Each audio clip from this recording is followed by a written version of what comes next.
سورہ الفتح رکوع نمبر 2 تلاوت.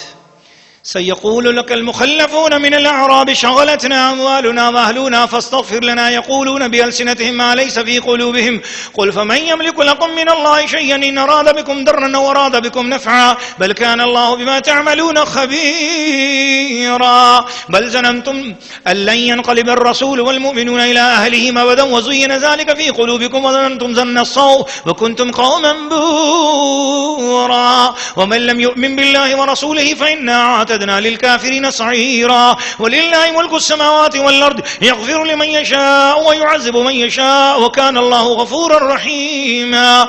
سيقول المخلفون إذا انطلقتم إلى مغانم لتأخذوها ذرونا نتبعكم يريدون أن يبدلوا كلام الله قل لن تتبعونا كذلكم قال الله من قبل فسيقولون بل تحسدوننا بل كانوا لا يفقهون إلا قليلا. قل للمخلفين من الأعراب ستدعون إلى قوم أولي بأس شديد تقاتلونهم أو يسلمون فإن تطيعوا يؤتكم الله أجرا حسنا وإن تتولوا كما توليتم من قبل يعذبكم عذابا أليما. ليس على الأعمى حرج ولا على الأعرج حرج ولا على المريض حرج ومن يطع الله ورسوله يدخله جنات تجري من تحتها الأنهار ومن يتولى يعذبه عذابا أليما. سورہ الفتح رکوع نمبر 2 ترجمہ کنز الایمان.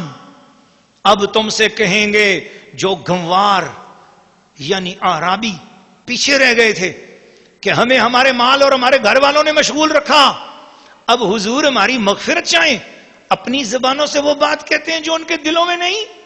تم فرماؤ تو اللہ کے سامنے کسے تمہارا کچھ اختیار ہے اگر وہ تمہارا برا چاہے یا تمہاری بھلائی کا ارادہ فرمائے؟ بلکہ اللہ کو تمہارے کاموں کی خبر ہے. بلکہ تم تو یہ سمجھے ہوئے تھے کہ رسول اور مسلمان ہرگز گھروں کو واپس ہی نہیں آئیں گے، گھروں کو واپس نہ آئیں گے، اور اسی کو اپنے دلوں میں بھلا سمجھے ہوئے تھے، اور تم نے برا گمان کیا اور تم ہلاک ہونے والے لوگ تھے. اور جو ایمان نہ لائے اللہ اور اس کے رسول پر تو بے شک ہم نے کافروں کے لیے بھڑکتی آگ تیار کر رکھی ہے. اور اللہ ہی کے لیے ہے آسمانوں اور زمین کی سلطنت، جسے چاہے بخشے اور جسے چاہے عذاب کرے، اور اللہ بخشنے والا مہربان ہے. اب کہیں گے پیچھے بیٹھ رہنے والے جب تم غنیمتیں لینے چلو تو ہمیں بھی اپنے پیچھے آنے دو، اور وہ چاہتے ہیں اللہ کا کلام بدل دیں. تم فرماؤ ہرگز تم ہمارے ساتھ نہ ہو، اللہ نے پہلے سے یوں ہی فرما دیا ہے. تو اب کہیں گے بلکہ تم ہم سے جلتے ہو، بلکہ وہ بات نہ سمجھتے تھے مگر تھوڑی ان پیچھے رہ گئے ہوں گواروں سے فرماؤ ہن قریب تم ایک سخت لڑائی والی قوم کی طرف بلائے جاؤ گے کہ ان سے لڑو یا وہ مسلمان ہو جائیں. پھر اگر تم فرمان مانو گے اللہ تمہیں اچھا ثواب دے گا، اور اگر پھر جاؤ گے جیسے پہلے پھر گئے تو تمہیں دردناک عذاب دے گا.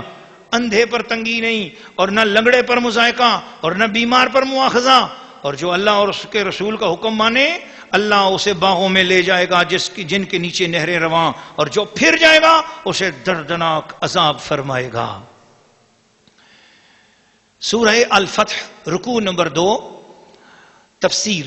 ناظرین و ناظرات اور سامعین و سامعات، اس رکوع میں منافقین کی بات بتائی گئی کہ وہ بعد میں بہانے کرتے کہ حضور ہماری یہ معاملہ تھا، بس مال کا مسئلہ تھا، اتنی توفیق نہیں تھی، جا نہیں سکتے تھے، کچھ گھر والی کی سر میں درد تھا، کچھ ذرا بچے ٹھیک نہیں تھے، اس کی طبیعت ٹھیک نہیں تھی. حضور کی بارگاہ میں بہانے بنا رہے تھے. فاستغفر لنا، حضور ہمیں معاف کر دو، ہم معذرت چاہتے ہیں، سوری. یقولون بألسنتهم ما ليس في قلوبهم، اور سامنے معذرت کر رہے تھے، اور دل میں کیا تھا؟ دل میں یہ بات تھی جب حضور چلے گئے تھے حدیبیہ میں تو یہ کہتے تھے حضور بچ کے نہیں آئیں گے، مار دیں گے، مکے والے مار دیں گے، مسلمان بھی سب کو. انہوں نے یہ باتیں سوچ رکھی تھیں، حضور سے چھپائیں، اللہ نے ان کو ظاہر کر دیا. پتا چلا منافق، گستاخ، بے ادب، سامنے اگر حضور کی نعتیں بھی پڑھ رہا ہو، بے ادب اور گستاخ، لوگوں کی آنکھوں میں دھول جھونکنے کے لیے سیرت کے جلسے بھی کر رہا ہو، یا اس طریقے سے باتیں کرتا ہو کہ جناب ہم تو بڑا ادب کرتے ہیں، تو ان کے اندر کوئی نہ کوئی ایسی بات ہوتی ہے جہاں سے پکڑے جاتے ہیں کہ یہ بے ادبی، بس یہ ایک مسلمانوں کے لیے فریب کا کام کر. سچے ہو جاؤ، بے ادبی چھوڑو. اللہ کا پاک کلام آپ دیکھ لو، ٹھیک ہے دنیا میں کیا ہوا ہم نہیں پکڑ سکیں گے، ہم کیا کر سکیں گے تمہارا، لیکن قبر میں سرکار آئیں گے، قبر میں حضور آئیں گے. چل تیرے ہی فتوے کے مطابق صحیح، ہم تو یہ سمجھتے ہیں کہ حضور خود آئیں گے نا، لیکن تیرے فتوے نے اگر یوں کہہ دیا ہے کہ نہیں حضور کی تصویر آئے گی، حضور نہیں آئیں گے تصویر آئیں گی، تصویر دکھا کر پوچھا جائے گا، یہ کہو گے نا، چل تیرا فتویٰ ہی صحیح، تصویر بھی آئے گی مگر بات تو اسی تصویر پہ ختم ہوگی. اس کا بھی ادب کرو گے تو کام بنے گا، اس کو پہچان پاؤ گے تو بات بنے گی. اس تصویر کو پہچان تب کر سکے گا کوئی اس تصویر کی جب یہاں پر حضور کے لیے محبت کا جذبہ ہوگا. جی حضور تو خود ہوں گے، تشریف فرما ہوں گے، اور حضور کے لیے کچھ کہیں جانے آنے میں کیا پابندی ہے؟